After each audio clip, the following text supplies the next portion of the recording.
What's up, guys? Jordan here. Today, got a special episode for you, joined by Chad, who's a member of Agency Launch, who's just had his first 10K month, which is amazing. Want to unpack that all today and what Chad's been doing to grow his agency over the past few months. So Chad, welcome, man. It's good to have you here.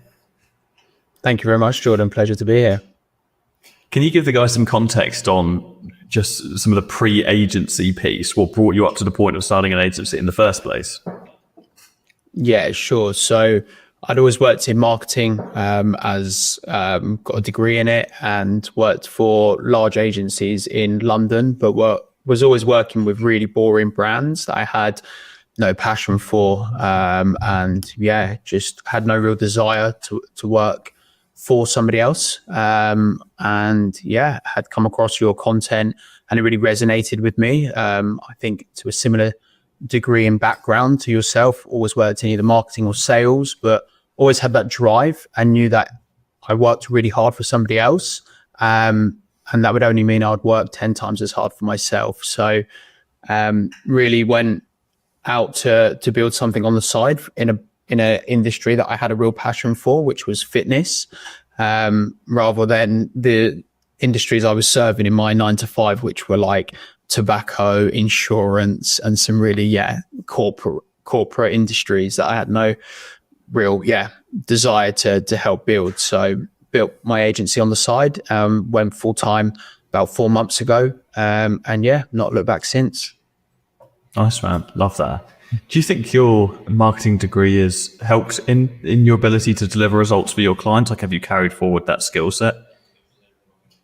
No, not at all. I don't think a degree really helps much in that sense. I think actually being in the field has helped a lot. I think one thing that you've always sort of taught and that resonated with me was just the pure kind of grind and the resilience you build through just doing the work and the actual implementation of your sales strategy. So I did work in recruitment for around 2 years.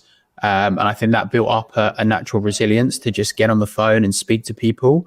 So I think a lot of the harsh truths that you give to your audience really resonated with me. And it was something that I thought, it wouldn't be as much of a problem with my background. Naturally, it doesn't come natural for many people, but you just got to go out there and do it. But definitely the education side of things hadn't helped much. But I would say, my more corporate experience gave me that foot up and the resilience I needed to go out and start building my own brand. Yeah, it's interesting. So many people who get into the space are jumping into the agency space like almost as their first ever, like they never have had a job, and it sounds so strange saying it, as people that have had jobs, like it's just completely normal to you. You know what it is like to work in a job and to have a boss and all of and so on. But you have a lot of discipline instilled upon you from working a 9 to 5 and having to have specific responsibilities and so on. And I think a lot of people are learning that for the first time when they start an agency, which is a very difficult path because like it's way harder to self-motivate from zero than it is to remember what it's like to be in a place of like strong discipline. How was that transition? Like, how long did it take you to quit the job and jump into the agency full time? Yeah, so I mean, I think like many, I was self-educating through content, a lot of your content, to be honest, and just taking everything down, rehearsing it, and putting it into practice. I'm very much an action taker, so I didn't want to do too much research before I actually started doing things on my own. But it was very difficult managing a corporate 9 to 5 job, coming home and then smashing out an hour, 2 hours of cold calls myself. But it's something that I always wanted to do. And to be honest, I know people say that you can build your own business on the side. But the reality is, I think if you really want to give it a good shot and make it work, you have to go all in. And I realized I was getting to that point where I was getting some really good traction. I was, having lots of sales calls. But the reality is I just didn't have the time around my 9 to 5 to really keep the consistency, because either I'd be making cold calls and booking in the meetings, or I'd be taking the meetings and then missing out on the cold calls. So there wouldn't be as much consistency there. And back end of last year, I decided to quit my job after around 18 months of starting my agency. And then I did a little bit of traveling. I'm here now in Australia, and I've gone all in, like I mentioned, about 4 or 5 months ago.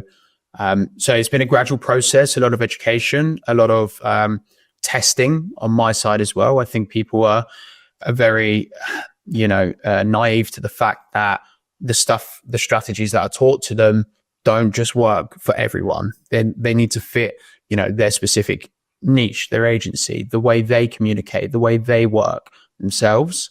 So it was a long learning process, but I started to see what was winning from my side. And that gave me the confidence to go all in the agency and know that I'm not going to look back, and, it's going to be hard times ahead, but I had unrelenting belief that I'd make it work, and I still do to this day. Nice, man. I think we always see that. It's like, it takes, the best part of a year, sometimes more, to gain that initial traction, like where it's kind of like you feel like you're not making a huge amount of progress, but you're just learning from mistakes and just finding your groove.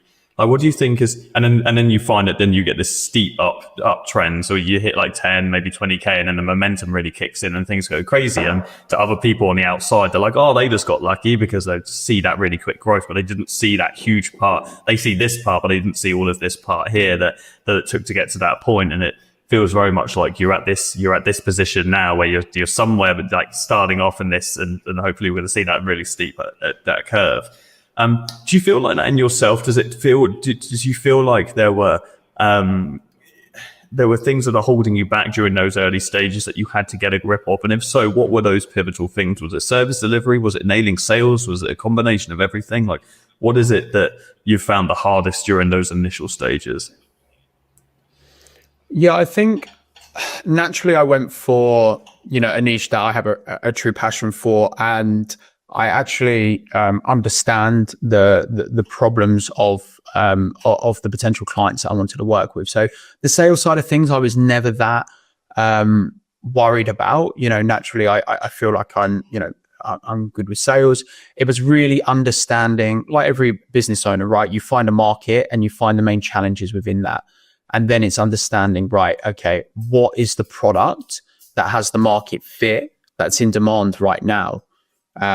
So, naturally you start looking at, Google services or potentially, other physical products, and then you land into ads. And although I have a background in marketing, I had always worked on big, web design projects and never really, in the meta space, or in Facebook specifically. So just getting my head around service delivery, what building a team looks like, what an SOP is, how to manage teams, how to hire, how to communicate, all of these things are such new concepts, but the upward learning curve is so steep. And actually it's quite exciting because when you start to learn things, you get this natural, creative buzz, and then you actually implement it into your own agency and start to see things winning. But definitely as an agency owner, I think one of the hardest things is finding the right people, communicating with them in the right way, and building a system that works for all of you. Because as an agency, you're not just a freelancer. It's not just your work. You have to have a system there that works across the board. And then, it needs to get results as well. So getting results is definitely a challenge for clients. But again, it's how much effort you put into the education on your side to make sure that you're up to date with latest industry standard practices, and you're getting a return for the clients. And if you're not, then you need to really put the work in to understand why that is and make proactive changes to get them results. And we have done that. There's been a lot of testing and iteration, and now we're at a point where we're getting great results for our clients, and we're leveraging those results as case studies for new clients into the business. Nice, man. Love that. So you're now at a point where you're starting to get a team into the company as well. What does that process look like? How many people are you at the moment, and where's that heading over the next couple of months? Yeah, I think one of the biggest over observations on my side was coming into building my own agency. I thought, great, I could run the sales, I get the clients in, and I can just throw the client over the fence to a service person. I know you talk about this a lot. And it's crazy to me that people do it the other way around, right? They get at service and they think they can delegate the sales side. But the reality is it's a holistic approach. And if you don't know what you're selling, if you don't know what your product is and how it works, fundamentally, not only are you not going to know how to sell it on the front end, you're never going to know how to actually deliver the service once you get the clients through the door. So that's been a huge learning curve my side, is that I can't just rely on team. Because a lot of the time, the first hire that I brought into the business was a media buyer, a Facebook ad specialist to run the ads themselves. And on day one, sitting together, we're ready to go. And they say, okay, so what are we doing? And I'm saying, no, you tell me. And they're like, no, what are we? And it was like this moment of realization that, yeah, I'm leading this ship, right? I'm the captain here. I need to know what my internal practices are. I need to know what we're delivering. I need to know the holistic approach to the strategy. And from my side, I'm always been good with the strategy, and that's something I pride myself on, but the actual implementation is what I needed to understand as well. So in terms of hiring, I thought I could just, nitpick and get these guys in, and they kind of teach me how to build the agency out. But it was a real realization that no, I need to know what I'm hiring for. You hire based on pain, not just laziness. What I'm hiring for, what I need them to deliver, the results I expect. And also, I need to understand from my agency perspective, the quality of the product that we're delivering as well.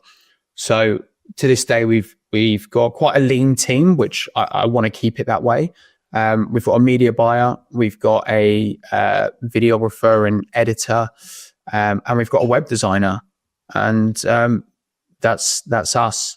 And to be honest, I would want to keep it as lean as possible. But I'm getting to a point now where a lot of my time is being split between service delivery and driving client acquisition. So I'm looking at potentially, I'm bringing in a virtual assistant just to help with admin-based tasks as well. Love that. I remember some early stage conversations with you, and like in your desire to deliver the best results possible for the clients, you were doing a huge amount for your clients. So a huge variety of a very holistic marketing strategy. Is that still the case with the clients? And how have you, and what is your general mindset now around, the balance between doing everything that you possibly could do for a client and doing as much as you can for one specific subsector of the business? And what is the dance there? Because we haven't really had the chance to catch up since that conversation, I believe, on that topic. It's still a full tango. It's still a full tango our side. So we do everything. We are a complete done for you system end to end. And that's something I've always wanted to do, because especially with fitness businesses, I hope they won't mind me saying, but a lot of them are one-man bands that have just kind of started to build out, either a freelance business if they're a personal trainer or an online fitness coach, or if they're a studio, they're still very small in the team that they have. And the team they have are fundamentally coaches themselves that get dragged into the marketing or the sales side of things.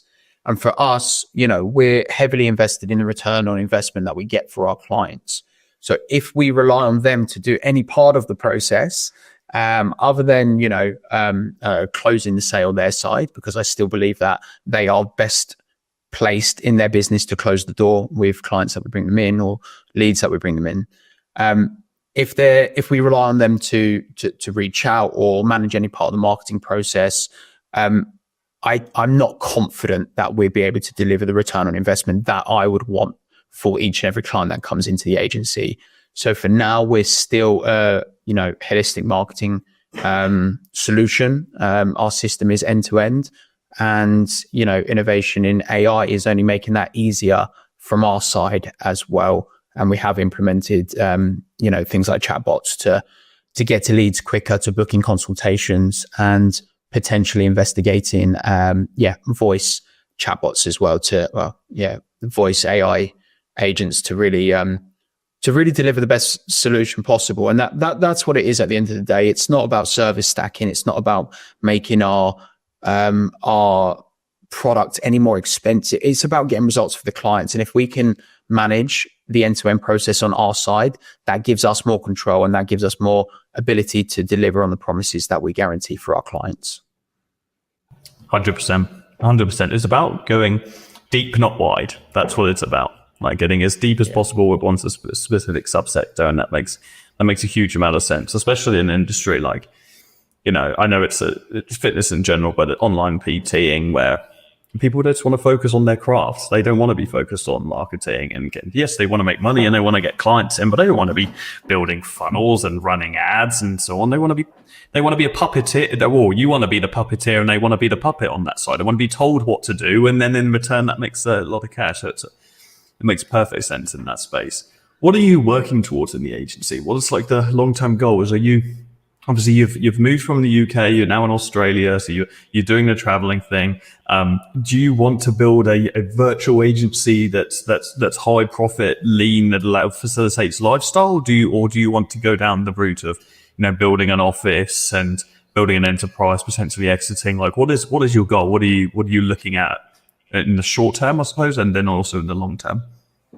Yeah, so my goals for the business were always lifestyle based. So I always wanted a business that served my lifestyle. And that was over the short term. So for now, I'm living in Australia. I spent 3 months in Bali. Being a digital nomad was always an ambition of mine.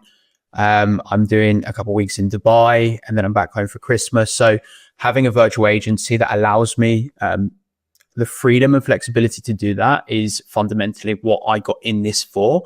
It has its limitations, of course, because the reality of being living a nomadic life, but servicing, we've got over 10 clients in the agency that we're serving right now, is that I need to put in the time and effort until I'm happy with being able to completely delegate and remove myself from the business itself.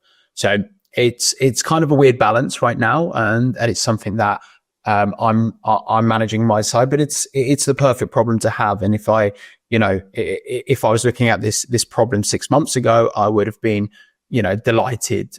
So it's very much lifestyle based for now. However, I have always wanted to set out to create the number one marketing agency for online fitness coaches in the world. And that's something that I still have in my mind. I think the online fitness sector is only going to grow furthermore. I think, the numbers it's growing at the moment is crazy. Obviously, since COVID, when all of the gyms shut, it birthed this new sector of the fitness industry, which were these PTs that had no income, had no gyms to work out of, starting posting their knowledge and sessions and different workouts online, and they started to grow brands. And these are the top clients that I want to start working with. And actually, more recently, I've started to work with clients that do have a reputation and quite large communities already. So the idea would be, to really help build their brands and really start to help them monetize as well, because a lot of people in this sector, they have a good following, but they don't really know how to monetize their platforms. So I want to be the number one marketing agency for online fitness coaches in the world. Talk me through like your experience with us. Like, how was the process been of working with us and joining us? You already had a couple of clients at the point of joining us, didn't you? Yeah, you did. I remember. And so what was that process like, and what have been some of the most valuable resources you've pulled away from it? Yeah, so to be honest, I've been consuming your content for a long time, just through your YouTube videos, and it got me to a point where I had actually signed my first couple of clients. And like I mentioned, I was running that as a bit more of a side job, with always the intention of going all in on that. I had always had it in my mind that I wanted some support along this journey. especially coming from, you know, a 9 to 5 job where you're part of a team. You know, your work actually impacts other people, and you share wins. And coming into, you know, an entrepreneur space where it is incredibly isolating and it is a lonely day-to-day thing. So I always knew that, you know, I wanted support there, not necessarily to learn, you know, everything from scratch again, but just to know that what I'm doing is on the right track. And if I start to pivot or if I need guidance, then I've got a mentor there that can really support me through that journey as well as having a community of people to really share wins and break down problems and just see if other people are experiencing what I am as well. Naturally, as you would, you know, with your team members, your colleagues in a normal job. But then it was actually when I got to Bali and I went all in on the business, and I was thinking, you know, I'm looking at people to invest in me, but actually I'm not investing in any mentorship myself. I'm not looking for outside support. And naturally, no one can build a big business, a good, solid business with foundations on their own. So yeah, it was always kind of sitting on the fence. I always knew that if I was to invest in anyone, it would be in yourself, in your program. But kind of, just took decisive action, thought this is the time to do it. And always knew that any money that I would invest in the program itself would come back around tenfold. So booked in a call with your team, had a good conversation. And it was more so the mentorship that I was looking for, which really sold me in. And joined up with you guys, obviously consumed a lot of the content in the program itself. I think the service delivery side of things has really put me on the right track with what I'm doing, especially the AI side of things as well. But fundamentally having a call with my mentor and just talking about those wins, talking about the struggles, and just aligning that what I'm doing day to day is on the right track. And, you know, I've got a sort of a roadmap to success that I'm proactively driving towards. Love it, man. I love it.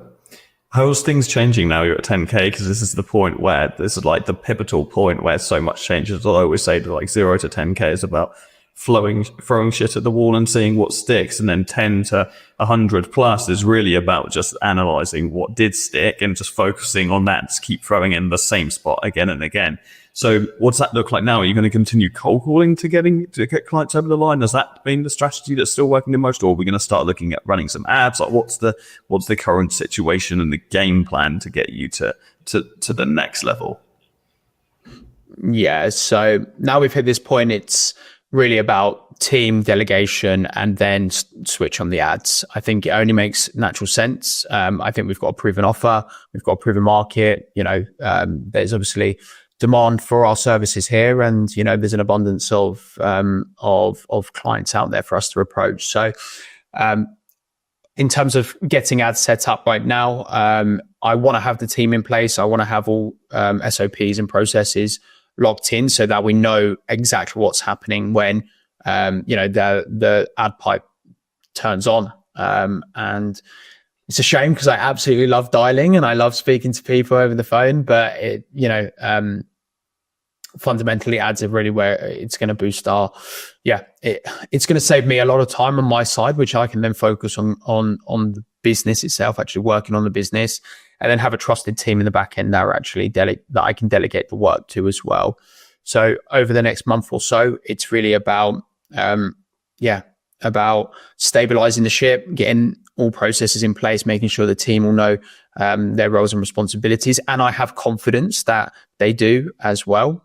Not that I don't at the moment, but I just want to make sure that any new people that we're bringing in also have been trained to a good enough standard that I'm confident that I can step back from service delivery and I can focus on running ads. And to be honest, I mean, we get great results for our clients through ads, and there's no reason why the same wouldn't work for us as well. So the main goal right now is making sure 10K becomes the new benchmark month to month. And then, we start setting our sights towards 30, 50, depending on, what the ambitions of the agency are at that point. Nice. Just as a little side note, what's the LTV like in the business at the moment, like across the clients? Yeah, so they would join us on a 3-month sort of initial period, and then after that process, we sort of work on a retained basis, which is slightly different to the agency model of just working on a retainer. But yeah, it's pretty healthy. At the moment, it's around, I would say, about 8 to 10 months. And to be honest, once they use us, once they understand the processes in place, a lot of them get to a point where they know how the CRM works. They know how to run efficient ads. And to be honest, they outgrow us. They go and they end up doing their own thing, which fundamentally is great to see. I want to see people winning in this space. But then we have another offer, which is more of a consultancy role as well. So instead of actually delivering the service, we're just there as an external consultant for their business growth. Nice. Yeah, it's always good to be able to facilitate that next stage if the next stage is inevitable. But yeah, if you're keeping clients for 8 to 10 months and so on, you're in a perfect place to run out. They start to build. Yeah, they start to build out their own teams as well, the bigger they get. So they end up bringing someone in on sales. They bring in a marketing manager, they start to build out their own team because, they all have really big ambitions as well. So it makes sense for them to do so. And yeah, it's happy to get them to that point. It's really good to see the clients win. Yeah, it's awesome. Cool, man. What would you say to someone that was like in your position like 4 months ago who you're battling through scale, you want to get that 10K point, but maybe you feel like you're at a bit of a brick wall? What would you say to someone who's in that position that's kind of just slogging through month by month? I would say, like, one thing I learned a lot about entrepreneurship is abundance mindset. And it's something that really comes as this foreign concept, especially people from the UK, I can only speak to, and definitely someone that comes from a corporate background. We love to save our money for this rainy day that never comes. But actually, if you don't invest in yourself, how can you expect anyone else to invest in yourself as well? And you need to have that mindset that anything you invest is going to come back around tenfold. And I would say, listen, it is scary. It's scary for all of us, but the reality is, if you believe in yourself, if you believe in your product and you're confident you're going to make this work, then invest, have a mentor there that's going to keep you on the straight and narrow, won't have you second guessing, will have you knowing that what you're doing, it's not about learning new things. I think a lot of people in this space, they know what to do. They just don't take the action or actually implement what they know. Having someone go, listen, you're doing the right things, just keep persistent at it. Having that mentor there is life-changing for the business. 4 months ago, I was working at a bar whilst running the agency, thinking this isn't it. And now I'm at 10K, and haven't looked back since. And that entire time had been since joining the agency, joining up with you guys in the program. So fundamentally, it's been a huge key in my success. And I would definitely recommend people just to bite that bullet. It's scary, but you won't look back. As long as you implement what you're learning and you take full use of the services, you're going to win. Awesome. Thanks, man. Okay. Do you have any social channels that you want to shield that you would like people to go and check you out on in the description, or do you keep yourself low key? What's the situation? There's some links in the description. I'm very much out there. So yeah, Chad_Max is my handle on Instagram. That's pretty much it for now. Yeah, mainly Instagram. Cool. Okay, sounds good. I'll get a link in the description. Follow on to Chad's journey, and I look forward to catching up with you on another one of these anyway at the next milestone. That'll be cool. Awesome. Thanks so much, guys. Hope you enjoyed this. Chad, appreciate you. Thanks a lot, Jordan. Lovely to catch up, mate.